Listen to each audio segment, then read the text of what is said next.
ಕಂಡದೆಂಟು ಕಾಣವಾನೆ ಅಮ್ಮ ಕಿಲೋ දෙකක්වත් වනිද දෙන්නටම හාලුන්ඩු පහයි වියට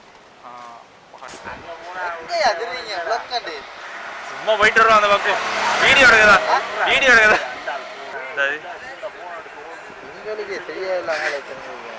உங்களுக்கே தெரியல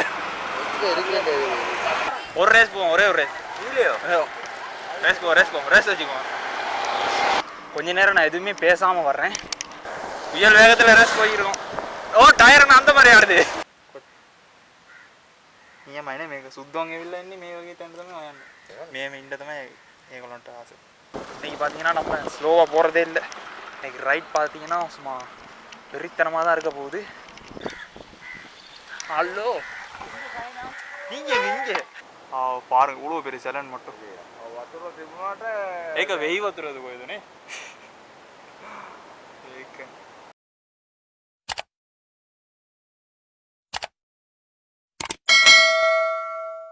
வணக்கம் நான் உங்கள் மேசன் ஸ்காட் எல்லாரும் எப்படி இருக்கீங்க நல்லா இருக்கேன்னு நம்புறேன் இந்த ஒரு புது காணொலிக்கு உங்கள் எல்லாத்தையும் அன்புடன் வரவேற்கிறேன் ஸோ ஸ்காட் இந்த விளாக் என்னன்னு பார்த்தீங்கன்னா இன்றைக்கி நம்ம ஒரு குதிரை சிலையை தான் போய் பார்க்க போகிறோம் அதாவது பார்த்தீங்கன்னா நீங்கள் நினைக்கிற மாதிரி சாதாரண குதிரை சிலை இல்லை இதை பார்த்தா குதிரை சிலைன்னே சொல்ல முடியாது அந்த மாதிரி ஒரு குதிரை சிலையை தான் போய் பார்க்க போகிறோம் வித்தியாசமான ஒரு வடிவமைப்பில் பார்த்தீங்கன்னா இந்த சிலையை செஞ்சுருக்காங்க ஸோ அந்த சிலையை தான் போய் பார்க்குறதுக்காக நம்ம போய்க்கிருக்கோம் நம்ம இன்றைக்கி எங்கே இருக்கோம்னு பார்த்தீங்கன்னா நம்ம திருகோணமலை மாவட்டத்தில் குறிப்பாக நிலாவலியில் தான் இருக்கோம் ஸோ இங்கேருந்து கிட்டத்தட்ட 7 கிலோமீட்டர் நம்ம போகிறோம் அதுவும் சைக்கிளிங் பண்ணி தான் போகிறோம் ஓகே ஸ்காட் நம்ம பார்த்தீங்கன்னா ஏற்கனவே போயிட்டு வீடியோலாம் எடுத்து முடிச்சதுக்கப்புறம் தான் இன்ட்ரோ வீடியோவே எடுக்கிறேன் இந்த விளாக் பார்த்தீங்கன்னா செம்ம ஃபன்னாக இருக்கும் அதுக்கு பார்த்தீங்கன்னா எந்த ஒரு குறையுமே இல்லை ஏன்னா நிறைய பேரை சந்தித்தோம் அப்படி பார்த்தீங்கன்னா நிறைய விஷயங்கள்லாம் பண்ணோம் ஸோ கடலோரத்தில் மீனவர்களோட குடிசைகள்லாம் போய் பார்த்தோம் அப்படின்னு சொல்லி செம்ம அட்ராசிட்டியாக இருந்திருக்கும் இந்த வீடியோ ஸோ நம்ம வீடியோ பார்த்தீங்கன்னா எங்கேயுமே ஸ்கிப் பண்ணாமல் கடைசி வரைக்கும் பாருங்கள் ஸ்காட் பட் இந்த வீடியோ பார்த்தீங்கன்னா எங்கேயுமே ஸ்கிப் பண்ணாமல் கடைசி வரைக்கும் பாருங்கள் செம்ம என்டர்டெயின்மெண்ட்டாக இருக்கும் ஓகே ஸ்காட் வாங்க வீடியோக்குள்ளே போயிட்டு என்ன அது அப்படிங்கிறத போயிட்டு பார்க்கலாம்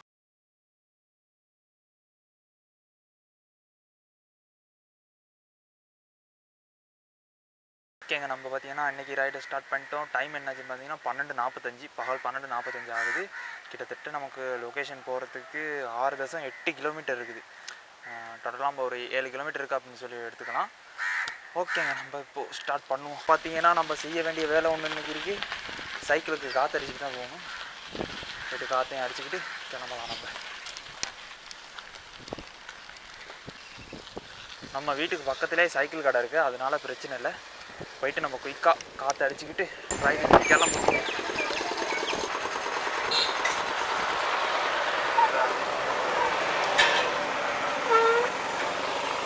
ஹலோ குட் மார்னிங் கூட காற்று கொஞ்சம் அது வந்து போகுது நீங்கள் விளங்குறீங்க ரெக்கார்ட் ஆகிட்டு தான் இருக்கு ரெக்கார்டில் தான் டெக்டர் கடிக்கணும்னு அடிக்க போட்டா அதான்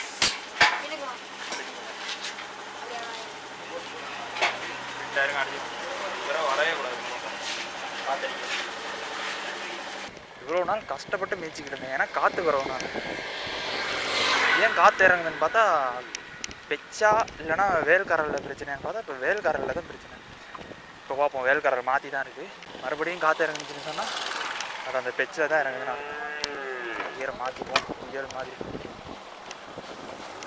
இன்றைக்கி பார்த்தீங்கன்னா நம்ம ஸ்லோவாக போகிறதே இல்லை இன்றைக்கி ரைட் பார்த்தீங்கன்னா சும்மா வெறித்தனமாக தான் இருக்க போகுது இப்போ நம்ம எந்த ரோட்டில் போய்க்கிருக்கோம்னு பார்த்தீங்கன்னா முல்லைத்தீவு ரோட்டில் போய்கிட்டு இருக்கோம் நம்ம போயிட்டு இன்றைக்கி அந்த குதிரை சிலை எப்படி இருக்குது அப்படிங்கிறத பார்த்தேன் நான் ஒரு வித்தியாசமான ஷேப்பில் இருந்துச்சு அதான் பார்க்கணும் அப்படின்னு தோணுச்சு சாரின்னு சொல்லி கிளம்பிட்டேன் ஒரு 6 கிலோமீட்டர் தானே அப்படியே போயிட்டு வரலாம் அப்படின்னு சொல்லி கிளம்பியாச்சு மழையாக இருந்தாலும் சமாளிச்சுக்கலாம் எங்கேயாவது நின்றுட்டு சரி பொறுமையாக வரலாம் எந்த பிரச்சனையுமே இல்லை கிட்டத்தட்ட இன்றைக்கி கொஞ்சம் வேகமாக போகலான்னு தான் பிளான் ஏன்னா ஈவினிங் ஆயிடுச்சுன்னா மழையில் மாட்டிங்க இந்த நாட்களில் பெரும்பாலும் ஈவினிங் டைமில் நல்லா அட்டி கொளுத்துது அதனால் மலைக்கு முன்னுக்கு போயிட்டு வந்துடணும்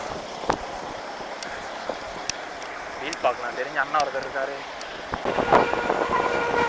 ஹலோ என்னங்க மலையா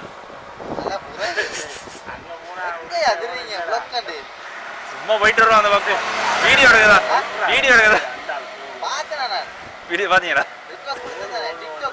டிக்டாக்லையா கேமரா ரெக்கார்ட் ஆகிக்கிட்டு தான் இருக்கீங்க நீங்கள் ரெக்கார்ட் ஆகிட்டு தான் இருக்கீங்க சரி சின்ன கிளிக் பண்ண போகிறேன். இல்லை உன் முகத்தை காட்ட மாட்டேன் பயப்படாங்க. நிலாவல்ல இப்போ வந்தா குதிரை சிலை ஒன்று இருக்குது தானே, அது வித்தியாசமான ஒரு சிலை ஒன்று இருக்குது தானே, அது குதிரை சிலையா என்னமோ சொல்லி இறக்கண்டிக்கு முன்னாடி ஃபோட்டோ வரும் நல்லா.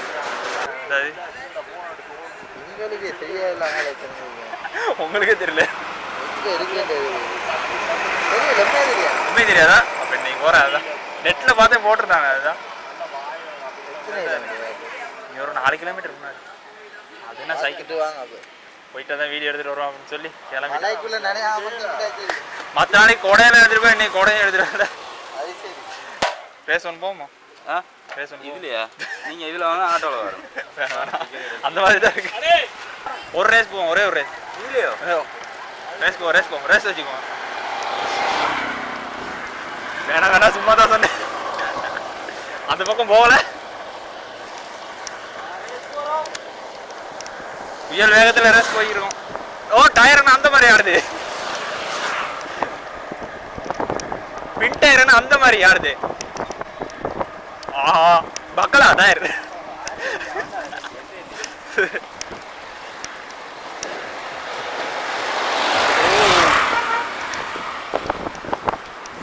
எங்க பயணம்? சரி நான் போயிட்டேன், பாய். என்ன ஒரு தடவை வந்துருந்தாரு தெரிஞ்சவர். அப்படியே அவங்களை கொஞ்ச நேரம் பேசிக்கிட்டு வந்து கிளம்பியாச்சுங்க. இருக்க அண்ணா வரலாம், இதே ஊர் தான், சொந்த பிறந்து வளர்ந்தது எல்லாமே இதே ஊர் தான். அவங்ககிட்ட சொன்னேன் இந்த மாதிரி ஒரு குதிரை செலவு இருக்குது, அதை தான் பார்க்க போகிறேன் அப்படின்னு சொல்கிறேன். எங்கே பாய் இருக்குது அப்படின்னு அவங்க கேட்குறாங்க. ஃபோட்டோ காணதுக்கு பிறகு நாங்களே இங்கேருந்து போனதே இல்லை இதுக்கு முன்னாடி, எங்கே இருக்கு அப்படின்னு சொல்லி கேட்குறாங்க. இதான் சொன்னேன், நான் போயிட்டு வீடியோ எடுத்து போடுறேன் பாருங்கள், அடுத்த முறை போவோம் அப்படின்ட்டு அப்படியே வந்துட்டேன். ரைடு ஸ்டார்ட் பண்ணும்போதே சொல்லியிருப்பேன் இன்றைக்கி புயல் வேகத்தில் தான் போக போகிறேன்னு சொல்லி. அதே மாதிரி ஒரு ஃபுல் எனர்ஜியோடு தான் போய்க்கிருக்கேன். சைக்கிள் பார்த்தீங்கன்னா பயங்கர வேகமாக போய்கிட்டு இருக்கு. ஏன்னா எல்லாத்துக்கும் காரணம் இந்த மழை தாங்க. எப்போ மழையில் மாட்டேன்னே சொல்லலை, அது அதனால தான் மழைக்கு முன்னாடி போயிட்டு வந்துடணும்னு சொல்லி வேகமாக போய்க்கிருக்கேன். நனைஞ்சோன்னு சொன்னால் நம்ம கேமரா போகணும் எல்லாம் சரி, அதனால் கொஞ்சம் வேகமாக போயிட்டு வந்துடுவோம். நானும் ஒரு 3 நாளாக விளாக் எடுப்போம்னு ட்ரை பண்ணுறேன். இந்த மழை இருட்டை வச்சு படாத பாடு படுத்துங்க. இன்றைக்கி எப்படியாவது இந்த வீடியோ எடுத்து விட்டுறணும் அப்படின்னு சொல்லி தான் வந்திருக்கேன். இன்னும் நமக்கு லொக்கேஷனுக்கு 3.5 கிலோமீட்டர், 3.5 கிலோமீட்டர் இருக்குங்க. 3.5 கிலோமீட்டர் தான் இருக்குது லொக்கேஷன் போகிறதுக்கு. டைம் பார்த்தீங்கன்னா சரியாக 1:10 ஆகுது. 1:10 பிரச்சனை போயிட்டு வந்தாலும் டைம் இருக்குது. சைக்கிளில் 2 டயருமே புது டயர் அப்படிங்கிறதுனால வேகமாக போனோம்னா அந்த புது டயர் போட்டதோட ஒரு சத்தம் ஒன்று கேட்கும். ஸோன்னு சொல்லி காப்பட்டில் போகும்போது, நம்ம பைக்கில் போகும்போது இல்லைனா கார்லாம் போகும்போது அதை நல்லா ஃபீல் பண்ணுவோம். பஸ்ஸில் போகும்போது நல்லாவே ஃபீல் பண்ணுவோம். அந்த மாதிரியே ஒரு சத்தம் ஒன்று கேட்குது, ஸோன்னு சொல்லி. அது கேட்குறதுக்கே ஒரு விதமாக ஒரு ஜாலியாக இருக்குது. ஸோன்னு கேட்குங்க. அடடா என்ன ஒரு சத்தம். பேசிக்கிட்டே விநாயகர் கோயில்கிட்ட வந்திருக்கோம். அப்பனே விநாயகா கூடயே இருந்து காப்பாற்றப்பா. கொஞ்ச நேரம் நான் எதுவுமே பேசாமல் வர்றேன், நீங்களும் அதை என்ஜாய் பண்ணுங்கள் சைக்கிளிங் ஓடிக்கு போகிறத.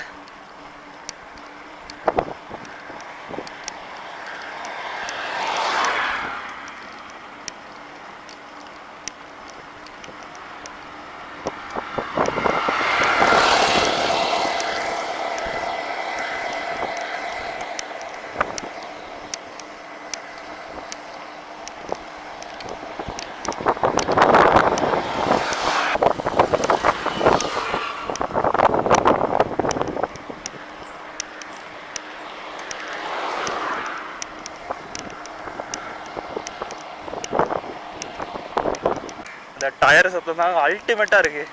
காற்று வேறு ஃபுல்லாக அடிச்சிருக்குமா, இன்னும் கொஞ்சம் சத்தம் அதிகமாக இருக்குது.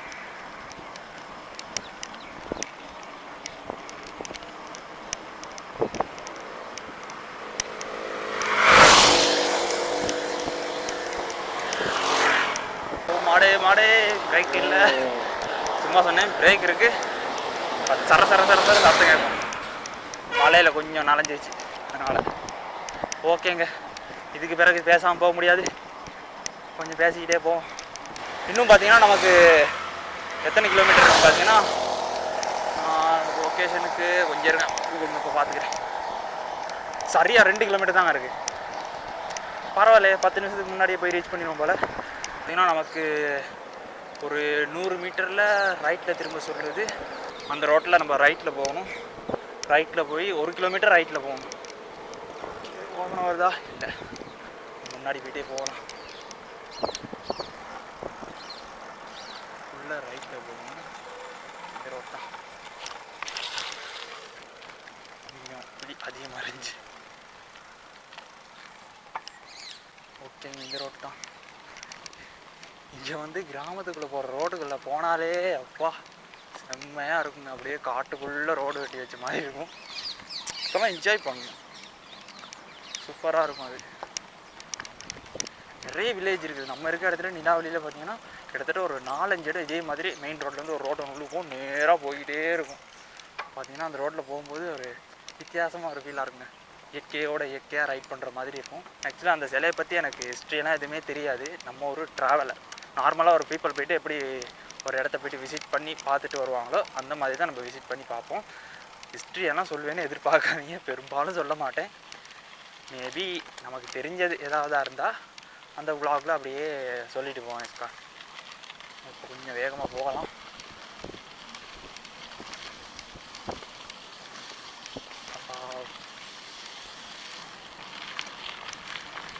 மண் ரோட்டில் போய் எவ்வளோ நாளாச்சு. இந்த மாதிரி குழிகள் இல்லாத ரோடு. மெதுவாக பொறுமையாக போய்க்கணும். எனக்கு யாருமே இது சொல்ல, நானாக நெட்டில் சர்ச் பண்ணி பார்த்து விசிட் பண்ணுற ஒரு இடம் தான் இது. அநேகமாக குதிரை சிலை இருக்கா, வேறு எது சிலை இருக்கான்னு தெரியலையே. மீன் ஒரு குடிசைகள்லாம் இருக்குங்க. வா ஒரு காட்டுறேன், எப்படி காட்டுறேன்னு பாருங்கள். பார்த்தீங்களா, தெரியும்னு நினைக்கிறேன். முன்னாடி பார்த்தீங்கன்னா கடல் ஓரத்தில் மீன் ஒரு குடிசைகள்லாம் இருக்குது. அடா இந்த மாதிரி குடிசைகள்லாம் காண்றதுக்கே கிடைக்காது. ஒரு வகையில் நம்ம கொடுத்து வச்சுருக்கோம்ப்பா. ஹலோ, நீங்கள் இங்கே இது அவரு அப்போ அன்னை காட்டு நீ அங்கே இருக்கணும்னு சொல்லி அப்படியோ. அப்போ முன்னாடி போயிட்டு பார்த்துட்டு வரேன். போயிட்டேன். எல்லோரும் பார்த்துட்டீங்க யார்ப்பா காய்ச்சி அப்படின்னு சொல்லி. நம்ம பார்த்தீங்கன்னா இரக்கண்டி பிரிட்ஜ் போகும்போது ஒரு காட்டுக்குள்ளே போயிருக்கோம். இந்த காட்டுக்குள்ளே பார்த்தீங்கன்னா மீன் பிடிச்சிக்கிருந்தாங்க ஒரு அம்மாக்கள் செட்டு வந்து. அவங்க அந்த அம்மா தான் இந்த பக்கம் வந்திருக்காங்க. பட் இங்கேருந்து இரக்கண்டி ரொம்ப தூரம் போகணும். பட் இவங்க ஏதோ இங்கே யாரோ சொந்தக்காரவங்க யாரோ வேலை விஷயமா வந்திருக்காங்கன்னு சொல்லி சொன்னாங்க. பரவாயில்ல, இப்படி தெரிஞ்சவங்களை காய்க்கும் போதே ஒரு நல்லா தான் இருக்குது. நமக்கும் ஒரு 4-5 பேரை தெரியுதுப்பா. இங்கே இந்த பக்கம் தான் போகணும்னு சொல்லி காட்டுது. எங்கடா காட்டுக்குள்ளே கொண்டாந்து விட்டுட்டேன். இதுக்குள்ளே செலவு ஒன்று இருக்குது. எங்கள் அம்மாவும் சொன்னாங்க இங்கே தான் இருக்குது அப்படின்னு சொல்லி. ஆனால் எங்கே இருக்குன்னு தெரியலே. கண்ணு கட்டின தூரத்தில் எதுவுமே இல்லையப்பா. ஏன் மைனே මේක සුද්දෝන් ඇවිල්ලා ඉන්නේ මේ වගේ තැනට තමයි හොයන්නේ. පොඩක් මේ ඉන්න තමයි ඒගොල්ලන්ට ආස. ඒවනේ. ඉතින් වෙලාවෙදි එකයනවා අරක දෙන්නම් අරක දෙන්න බෑ. ඒක මාවාඩි දැල් තියෙනවා. ඔව් ඒක තමයි. මේක ඉන්න පුළුවන් මේක. ඔල්ලන්නේ. මම පොඩක් ගිහිල්ලා බලලා එන්නම්. මේ පුතා මේ බලාගෙන යන්නේ. දෙල්ල මොකද මේ බල්ල මොකුත් තපන්නේ නැනේ. නෑ බල්ලෝ මං ගැට ගාලා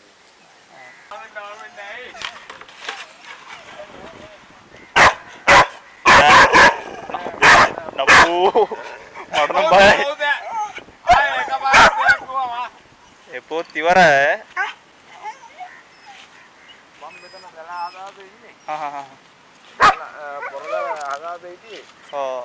ආදන්න වෙලාවක් නැහැ දැන්. ඔව්. මුට කන්න දෙන්න ඕන.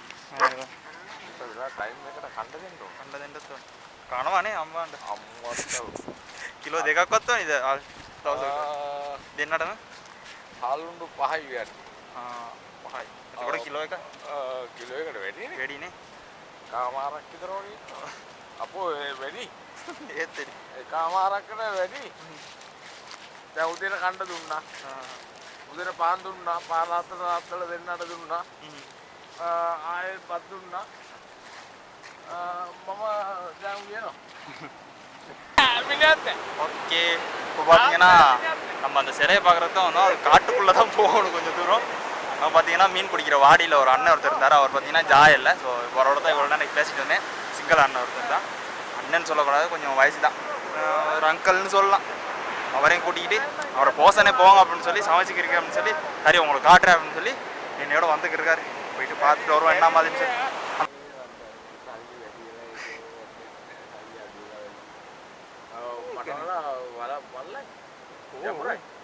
උසත් එක්කනේ අනිත් එක බිම වතුර මොකක් හරි යට වතුර තියෙනවනේ නැද්ද? වතුර තිබුණාට ඒක වෙයි වතුරද කොහෙදනේ? ඒක පාරක උළුව පෙරි සැලන් මට්ටු කවුරුත් යන්නේ නැතුව ඉතින් ඒතරට.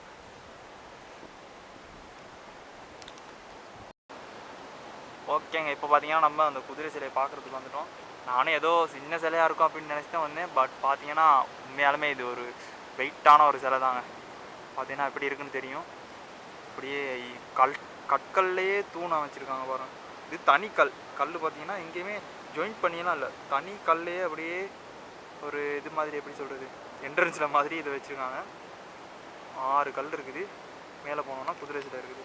பட் நமக்கு பார்த்தீங்கன்னா இதுக்குள்ளே போக முடியாது. சுற்றியுமே இந்த மாதிரி முள்வேலி இருக்குது. காட்டுறேன் பாருங்க, இந்த மாதிரி முள்வேலி இருக்குது. நமக்கு இப்படியே பீச் பக்கம் வந்தால் மட்டும்தான் இதை பார்க்க முடியும். ஏன்னா அந்த பக்கமும் வந்து பார்க்க முடியாது. ஏன்னா சரியான ஒரு ரோட் ஒன்றும் இல்லை. நினைக்கிறேன் இது கடலில் இருக்க போட்காரவங்க பார்க்குறதுக்காக கட்டியிருக்காங்க அப்படின்னு நினைக்கிறேன். ஏதோ ஒரு காரணம் ஒன்று இருக்கும் இது கட்டியிருக்கிறதுக்கு. பட் இதோட ஹிஸ்ட்ரி யாருக்குமே தெரியலை. இப்போ பார்த்தீங்கன்னா நம்மளோட பேசிக்கிட்டு இந்த ஐயாவும் பார்த்தீங்கன்னா 20 வருஷமாக இங்கே தான் இருக்கார். பட் அவருக்குமே தெரியலையா அது எது கட்டினாங்கன்னு சொல்லி. ஓகே, நம்ம வந்தாச்சு, பார்த்தாச்சு. பார்த்தீங்கன்னா சிலையை பார்த்துருப்பீங்க. உண்மையாலுமே கொஞ்சம் பார்க்குறதுக்கு நல்லா தான் இருக்குது. අයිතිකාරයගේ ஓ මේ හදපු එක ஓ මේ හදපු එක්කෙනාගේ පවුලාව අපේ වාඩියට ආඩියට ඒගොල්ලොත් කිව්වේ නේද මොකටද එදුවේ කියලා? එයා කිව්වේ නෑ මට හැදුවේ කියලා. ඔව්. එයා ඇවිල්ලා කළා මේක බලන්න ඕන මාමා කිව්වා. ආ මං කිව්වා රයිට් පෙන්නන්නම් ඔයා ගිහිල්ලා යන්නු කියලා. ඔව්.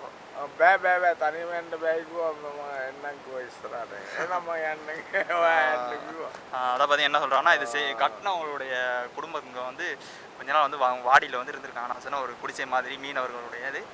ஸோ அவங்க தான் வந்திருக்காங்க. பட் இது எது கட்டினாங்கன்னா அவங்களும் பெருசாக சொல்லலை. ஏதோ ஒரு ஆசைக்காக கட்டியிருக்கலாம். கிட்டத்தட்ட இது கட்டுறதுக்கு அந்த டைம்லேயே ஒரு 20 லட்சம் போயிடுச்சு அப்படின்னு சொல்லி சொல்கிறாங்க. என்னமோ தெரியலைங்க. ஸோ உங்களுக்கு தெரிஞ்சுன்னா, யாருக்காவது இதை பற்றியான விஷயம் தெரிஞ்சுன்னா மறக்காமல் கமெண்ட்டில் சொல்லுங்கள். ஓகே ஸ்பாட், கொஞ்சம் நேரம் இன்றைக்கி அப்படியே சுற்றி பார்த்துட்டு நம்ம கிளம்பலாம். ஓகேங்க, நம்ம பார்த்தீங்கன்னா லொக்கேஷனுக்கு போயிட்டு அந்த சிலையை பார்த்துட்டு வந்துட்டோம். பார்த்தீங்கன்னா கொஞ்சம் ஃபன்னாக இருந்திருக்கும் இந்த விலாக். பார்த்தீங்கன்னா அண்ணா ஒருத்தர் பார்த்தீங்கன்னா அன்றைக்கி வாடி, அதாவது மீனவர் குடிசை அப்படின்னு சொல்லலாம். ஸோ அன்றைக்கில் பார்த்தீங்கன்னா இது காட்டுக்குள்ளே அப்படிங்கிறனால ஒரு குடிசை ஒன்று அடித்து அதை பாதுகாப்புக்காக ஒரு அண்ணா ஒருத்தவங்க நிப்பாட்டிருக்காங்க. அண்ணானா ஒரு அங்கிள் அப்படின்னு சொல்லலாம். அவர் கொஞ்சம் வயசாக தான் இருக்கும். அண்ணானே சொல்கிறேன், பரவாயில்ல. அவரோட இருந்து இப்போ போயிட்டு அன்றைக்கி போய் கேட்டேன். ஸோ அவர் கூட்டிகிட்டு போயிட்டு அந்த சிலை எங்கே இருக்குது அப்படின்னு சொல்லி எல்லாத்தையும் காட்டினார். ஒரு மாதிரி பார்த்துட்டு வந்துட்டோம். சிலை உண்மைக்குமே நல்லா தான் இருந்துச்சு. ஸோ நானும் ஏதோ பெருசாக ஒரு ஃபேமஸான ஒரு இடத்துல தான் அப்படி கட்டியிருப்பாங்க அப்படின்னு சொல்லி பார்த்தேன்.